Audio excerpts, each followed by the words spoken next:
There are three crystal arthropathies. One is gout, the other one is pseudo-gout, and the third one is pseudo-gout. In our last lecture, we discussed about gout. Today, we are going to discuss about pseudo-gout. Pseudo-gout is due to a result of calcium pyrophosphate dehydrate crystals deposition in the joints. Usually, knee joint is mostly affected, and it can affect wrist, shoulder joint, ankle, and first and second metacarpophalangeal joints. Gout affects mostly the first metatarsophalangeal joint, and pseudogout does not affect the metatarsophalangeal joint as a common presentation, but the most affected joint in pseudogout is the knee joint.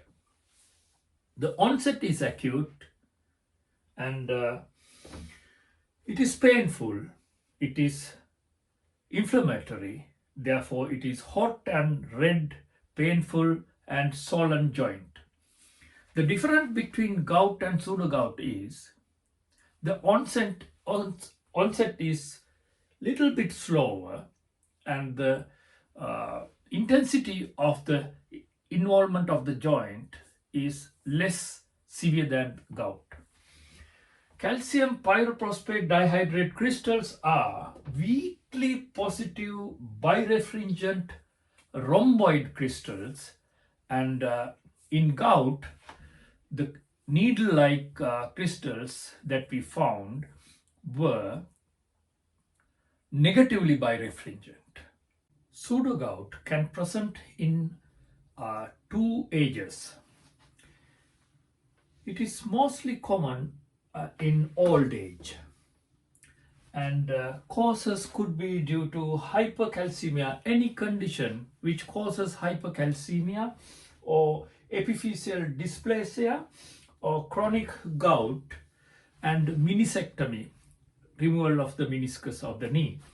As I told you earlier, mostly the knee joint is affected, and as usual, we have to diagnose with joint aspiration, and in the joint aspiration we can see increased white cells and weakly positive birefringent calcium pyrophosphate dihydrate deposition, and in old age it is commonly presented, but it can present in young age as well.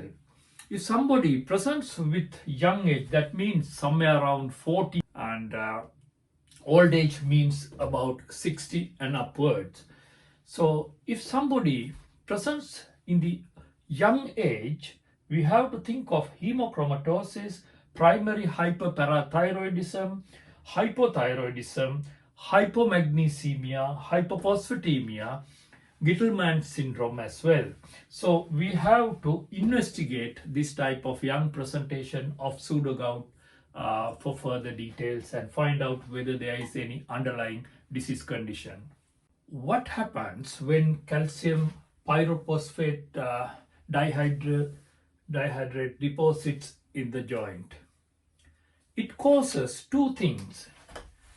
It can cause chondrocalcinosis by thickening the cartilage of the bone. So you can see in an X-ray that the cartilage are more prominently thickened. That is a chronic change of pseudogout, which is called chondrocalcinosis. And acutely, it can cause inflammation because these crystals deposited all over can cause chemotactic, and the chemotactic cells, especially neutrophils and macrophages, they can engulf these crystals, and that is why you see intracellular weakly positively birefringent rhomboid shaped crystals in aspiration of the joint. So acute effect is the inflammation, and the chronic effect is chondrocalcinosis. Management of pseudo-gout is mostly like management of gout, but the difference is colchicine does not help so much effectively as in gout. Non-steroidal anti-inflammatory drugs, steroids, and interleukin-1 inhibitors can be used for acute management, and for other management like occupational therapy, physiotherapy, and etc. should be done by a multidisciplinary team approach. Pseudo-gout. Let's discuss about pseudo-gout as well as the third crystal arthropathy condition. And pseudo-gout is due to the deposition of hydroxyapatite crystals. Those are calcium phosphate crystals which are in normal bone and teeth. They are non-birefringent crystals, and they can be deposited in the old age due to hypercalcemia, hyperparathyroidism, especially in the tissue damaged areas of the joints, and the joint become very stiff. Usually shoulder joint, hip joint and knee joints are affected. When the shoulder joint is affected, it is called Milwaukee shoulder, especially in ladies.